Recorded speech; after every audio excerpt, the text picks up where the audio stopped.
Reading The Sherwood Ring by Elizabeth Marie Pope, and starting a new chapter, The Punch Bowl. In Scarlet Town, where I was born, there was a fair maid dwelling. I crooned happily to myself, giving the big chocolate pot one last swish through the soapy water before I lifted it out to drain. It skittered dangerously against the edge of the dishpan, and I snatched it back, glancing around the pantry door to make sure Uncle Enos had not seen what happened. Uncle Enos already had enough on his mind that morning without the chocolate pot to add to the rest of his difficulties. It was the 4th of July, and the 4th of July meant that the Independence Day ball was hanging over his head. The Independence Day ball always took place annually on the 4th of July for the simple reason that it had taken place annually on the 4th of July ever since the first Richard Graham had given that original Independence Day ball in 1780. Any other day of the year, I think Uncle Enos would sooner have cut his own throat than gone to the trouble of arranging a party. But much as he hated frivolity and disturbance, he hated the thought of breaking a family custom still more. And so, though he had grumbled and rumbled and sputtered like a volcano for days beforehand, in the end he set his teeth and grimly got on with the job, finding what satisfaction he could out of making it a mercilessly accurate reproduction of an 18th century assembly, from the first curl in my powdered wig down to the last clove in the cold Virginia ham. By the morning of the day itself, Rest and Be Thankful had reached an almost hysterical pitch of excitement. Uncle Enos had harried the entire household out of their beds at sunrise, fretting about the weather, which was perfect.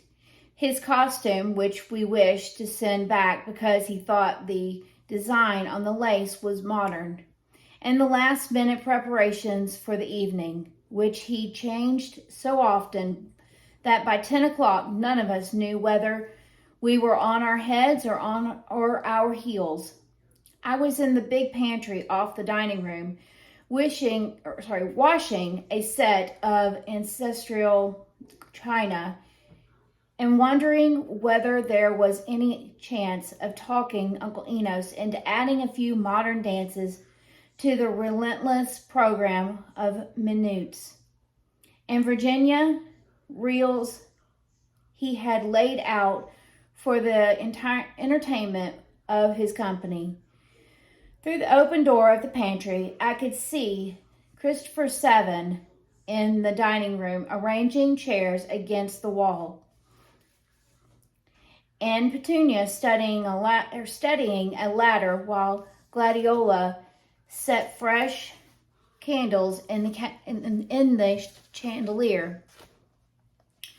Uncle Enos was out of sight somewhere down by the sideboard, passionately trying to persuade the 6 hired waiters he had imported for the occasion that it was absolutely necessary for them to put on the apricot coats and black satin knee breeches all the Graham men servants had worn as livery back in the 18th century.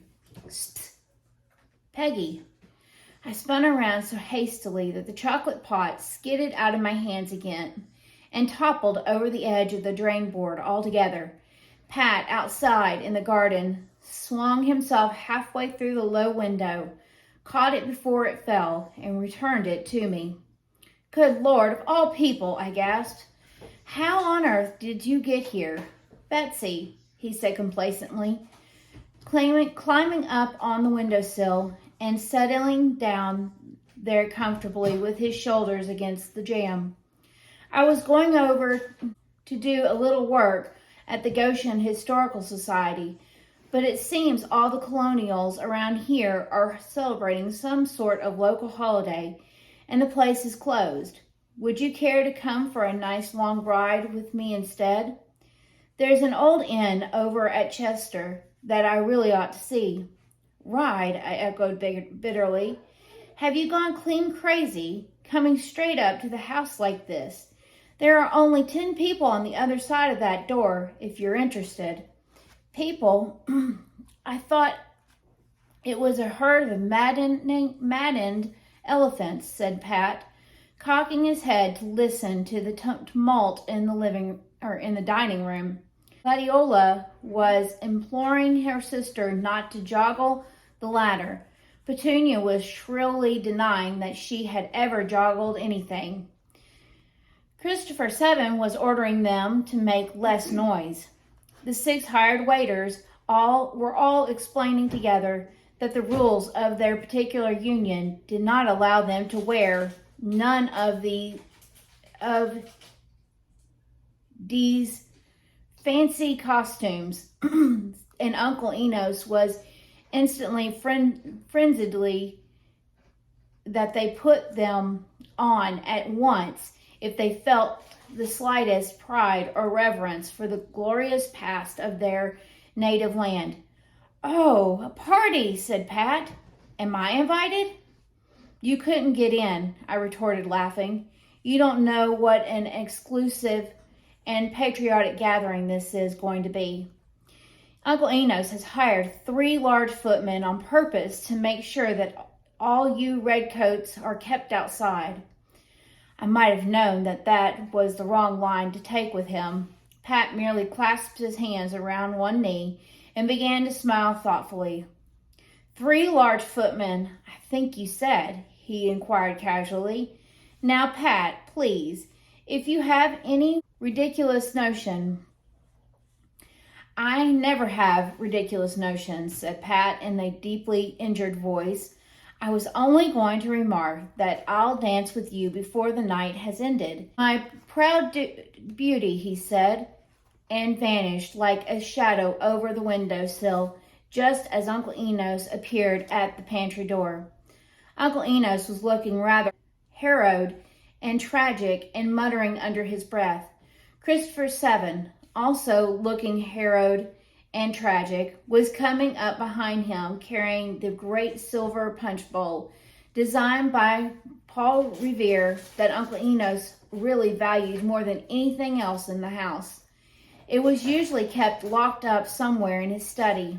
Even I myself had seen it only once before, on the truly frightful occasion when the minister's wife attempted to borrow it for a lemonade table at the church fair. "Set it down there," said Uncle Enos, pointing to the small table in the corner of the dining room as magnificently as the Revolutionary colonel showing the American gunners how to blow down his own house at the Battle of Yorktown. "And if it's dented, then I suppose it will just have to be dented, that's all. Now pull that screen around here in front of the table. So. Peggy?" "Yes, Uncle Enos." "Did you want me?" Uncle Enos sighed heavily. "Yes, I'm afraid I do," he said. "While going over the family records of the Independent Day balls last night, I discovered that in the 18th century, the guests were always served punch from this particular bowl by the daughter of the house herself. Under ordinary circumstances, as you know, nothing could compel me to risk the bowl in any such manner. But since custom requires it, and since you are in all respects the daughter of the house, I will be delighted to serve the punch for you, Uncle Enos, of course," I finished promptly, knowing what was expected of me. "Where do you want me to stand?" The bowl would look pretty under the lights at the end of the dining room table. I had a sudden fascinating vision of myself posed between 2 silver candelabra in my flowered satin gown, manipulating the ladle gracefully before the crowd of admiring eyes. Uncle Enos shook his head. "Not in the 18th century," he said, In the 18th century, it was customary to serve the punch at this small table here behind the screen. But Uncle Enos, I protested, that's the most inconvenient and out of the way corner of the whole room. Nobody will even be able to see me back there. Fortunate child, agreed Uncle Enos with another heavy sigh. Lord, what wouldn't I give for your chance to spend the entire evening in an out of the way corner where nobody would even be able to see me. Did you say the entire evening, Uncle Enos? Don't you mean during the dancing and everything? Of course I mean the dancing and everything. But if you don't mind very much, I'd really rather. Just think what a nice, quiet time you'll have, said Uncle Enos encouragingly. I was thinking about what a nice, quiet time I was going to have, but even then I did not realize exactly how long or quiet the night would actually be. Very few guests found their way into my hidden corner, and those who did evidently spread the word that the punch Uncle Enos had concocted with his own hands according to the recipe he found in the colonial cookbook was not so successful as he thought it was. For presently hour after hour began to go by without a single soul appearing by a solitary Greek waiter, who stayed only long enough to take away the dirty glasses and bring me a chicken salad from the supper table. Uncle Enos had not had his own way about one thing at least. The waiter was wearing a standard dinner jacket and long black modern trousers, but unfortunately I was not a waiter and had no powerful union to protect me against other people's whims.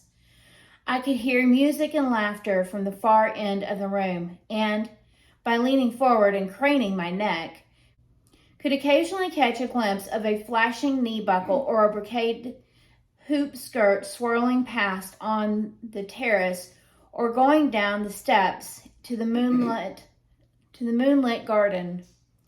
Otherwise, as far as the Independence Day ball was concerned, I might just as well have been in bed and asleep.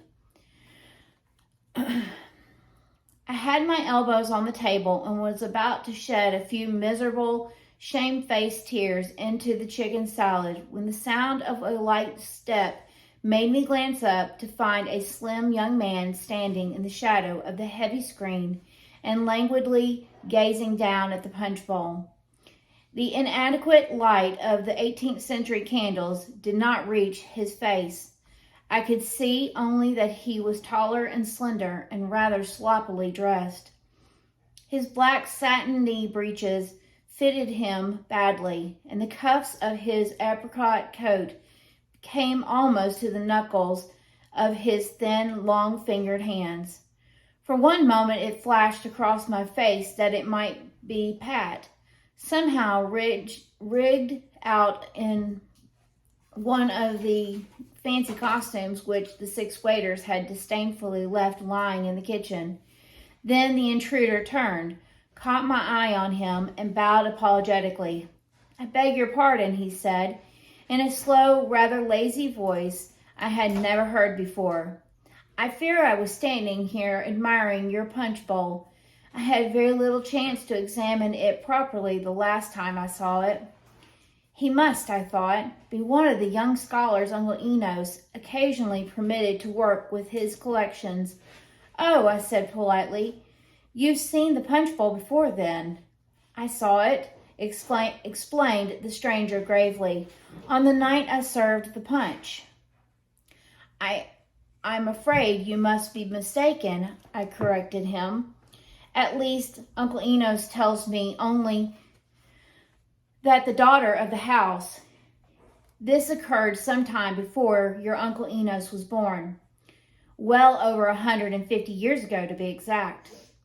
I was by now so accustomed to these sudden returns from the past that I did not even start.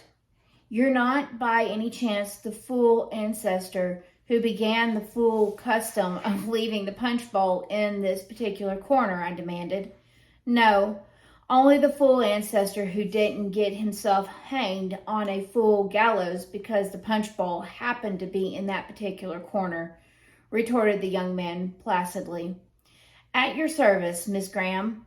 He took a step forward out of the shadow to bow to me again, and the light from the candles fell suddenly across his face. A thin, curiously attractive face with lazily drooping eyes and an unmistakable dreamy smile. "But I don't understand," I stammered. "What are you doing here? And how in the world did you ever get out of the Goshen jail in the first place?" "It took rather longer than I thought it would," said peaceable Sherwood modestly, "considering that the Goshen jail in those days was by no means the most perfect stronghold ever devised by the hand of a man. Indeed, there was not a lock in the place I could not have opened blindfold with the handle of a prison spoon any dark night of the week. One of my followers, old Timothy, had begun life as a thief in London and was always yearning for the good old days. He used to come away from the raids with pockets full of locks and bolts and teach me tricks with them to keep his hand in while we were hiding up in the hills. Unfortunately, however, Dick must have warned the authorities to expect something of the sort. I had hardly recovered from the effects of Aunt Susanna's sleeping drops before a village blacksmith had entered my cell and fastening my right wrist securely to the wall with an iron chain just short enough to keep me from reaching the barred window at one end of the room or the grated door at the other. If I had been an ordinary prisoner of war, it would probably never have happened. Officers on both sides were frequently allowed an amazing amount of freedom if they gave their word of honor. Parole, it was called. That they would make no effort to escape. But then I was not exactly an ordinary prisoner of war. I was a notorious marauder who had kept the whole countryside in a state of terror for almost a year. And while my uniform was enough to prevent the county officials from actually hanging me, there was no reason on earth why they should go out of their way to make my confinement easy or pleasant. "There," said the blacksmith proudly, rising from his knees and mopping his forehead with the work when the work was over. "I reckon that'll keep you put for a while, my son." "I reckon it will," I agreed with him ruefully. It did. Old Timothy had neglected to teach me how to open a shackle, even supposing that I could have managed it with only my left hand, and the chain was too strong to break by simple force. I thought of trying to wear it through by rubbing one link against another. I even calculated just how long the process would take. 68 years, 3 months, and 11 days. But as this seemed rather a long time to wait, I decided in the end that I had better do nothing at all but behave admirably until the authorities grew ashamed of their foolish caution and took the chain for some more violent and rebellious prisoner. Happily, as you see, I am an unusually slender and harmless-looking individual, even at the best of times. It was not very difficult for me to give the impression that I was reduced to a state of complete lassitude and despair. I drooped and pined. I almost never spoke, and when I was not dragging myself wearily from the door to the window like a caged animal, I was lying stretched out on my heap of straw, gazing pathetically at a distant strip of sky. picture.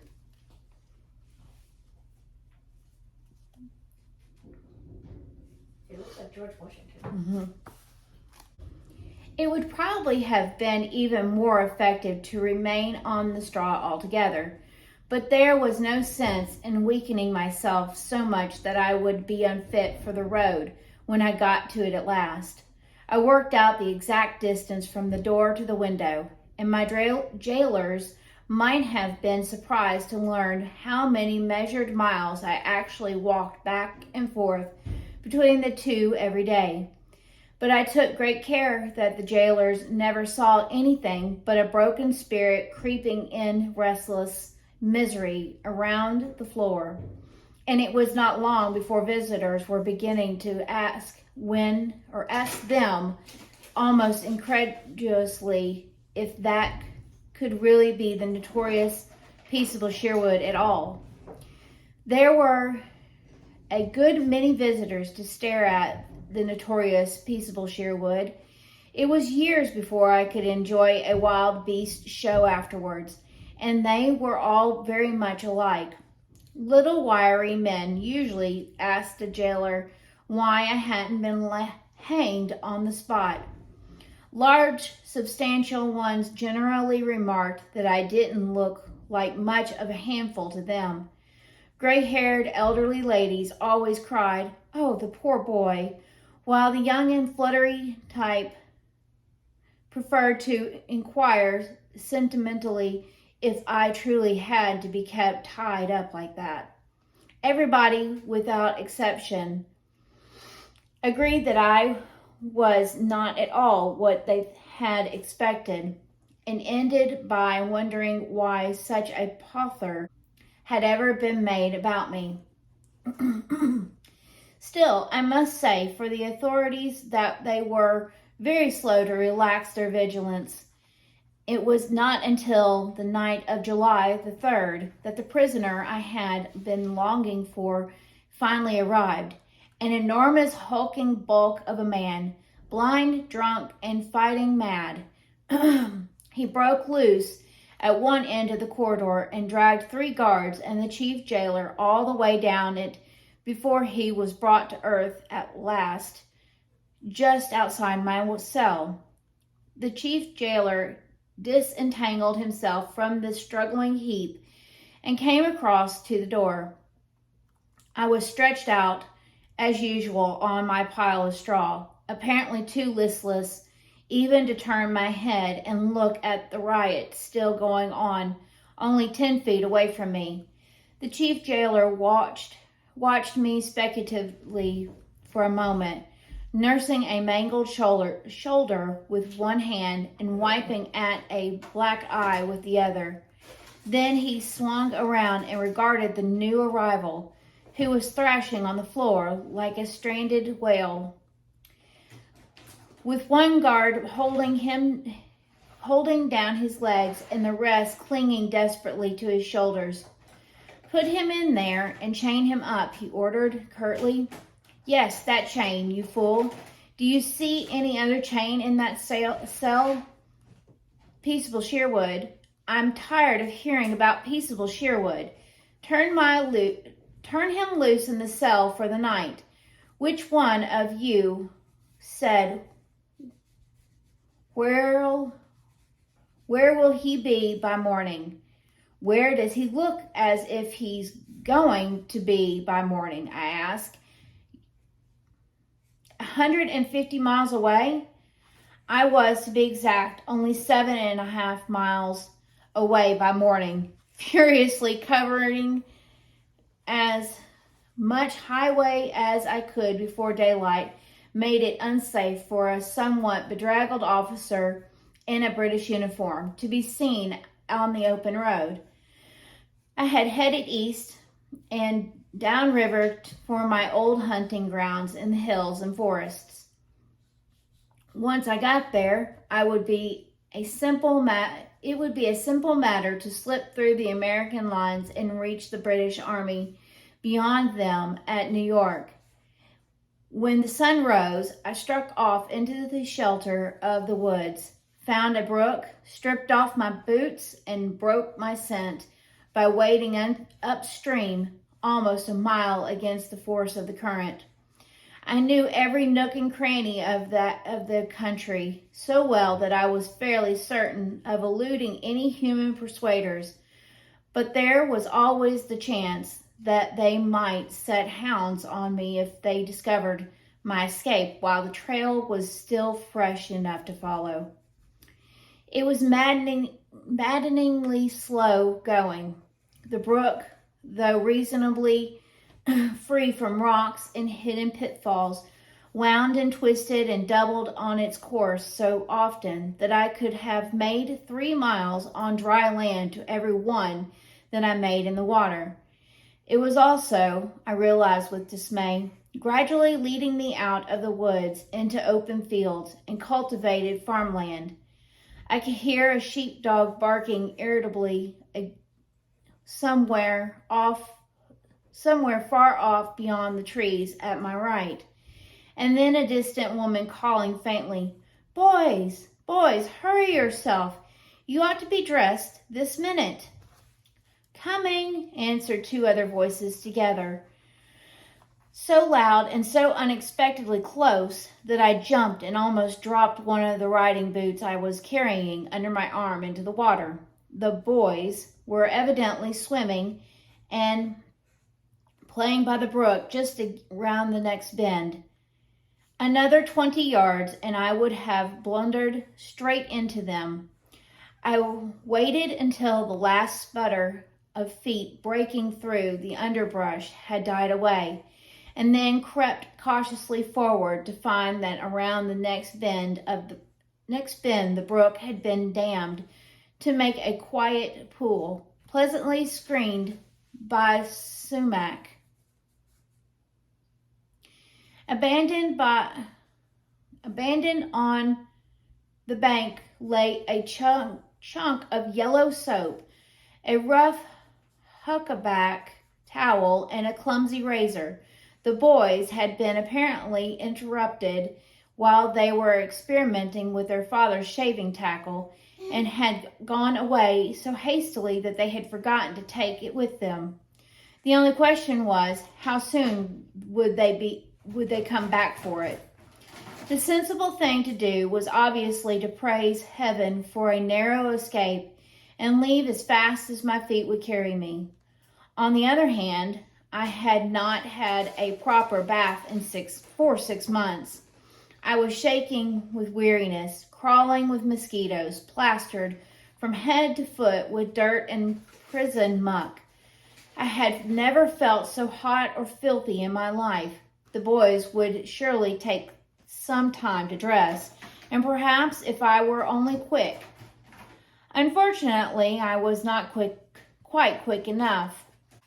I had finished shaving and was splashing luxuriously in the center of the pool when a startled cry from the opposite bank made me glance up to see a wiry lad of about 16 petrified on the water's edge and gaping across at me in open-mouthed astonishment. A second boy was making his way down the rocks to join him. He was taller than his companion and perhaps 2 years older, with a lowering, brutal face and the heavy, dangerous shoulders of a wrestler. There was an ugly cut on the angle of his jaw, the kind caused by a razor in inexperienced hands. "What are you doing in there?" he demanded unpleasantly. "Washing," I replied politely, wondering if the scarlet sleeve sticking out from the clump of bushes on the other side of the pool looked as much like a sumac flower as I hoped it did. "And who told you you could wash in that there pond? You could straight out before I drag you and march yourself up to the house. My pa'll tend to you." "George," the younger boy cut in excitedly. "George, he's got our hunk of soap, and he's been shaving with Pa's razor, too." "I didn't know it was your Pa's razor," I retorted. "And besides, if a man leaves his razor in plain sight on the bank of a pool where anyone can find it, he ought to be grateful when the first poor tramping soldier who comes by simply uses it instead of stealing it, as he will doubtless agree when I explain the matter to him.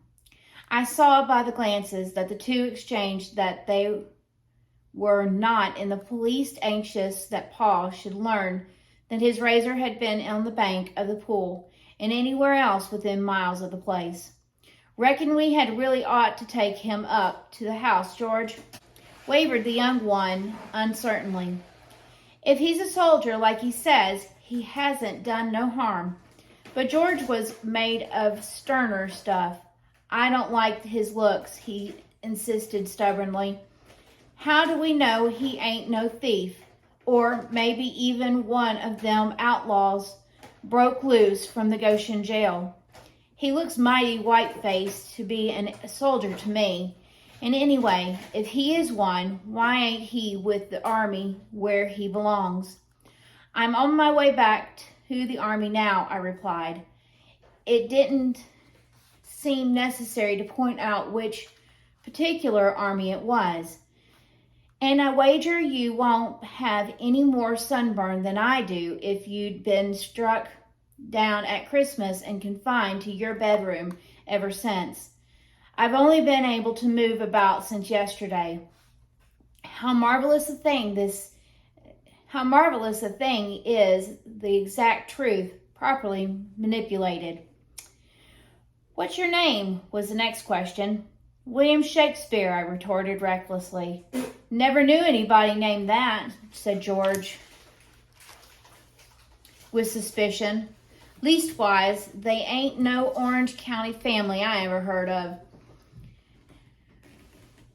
They're well known in my part of the world, I responded amiably, splashing a little in the water. Anyhow, I got a good mind.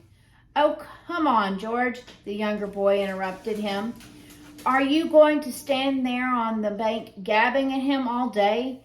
He's told you who he is, and Paul's razor's safe, and you know well as I do, you ain't going to lug him out of no pond with your best clothes on, and we'll miss our chance at rest and be thankful if we don't get moving. I bet Joe Titterton's boys is there already. On your way to rest and be thankful? I inquired carelessly. It's the big party they're giving tonight because it's the 4th of July and the colonel's getting married, explained the younger boy.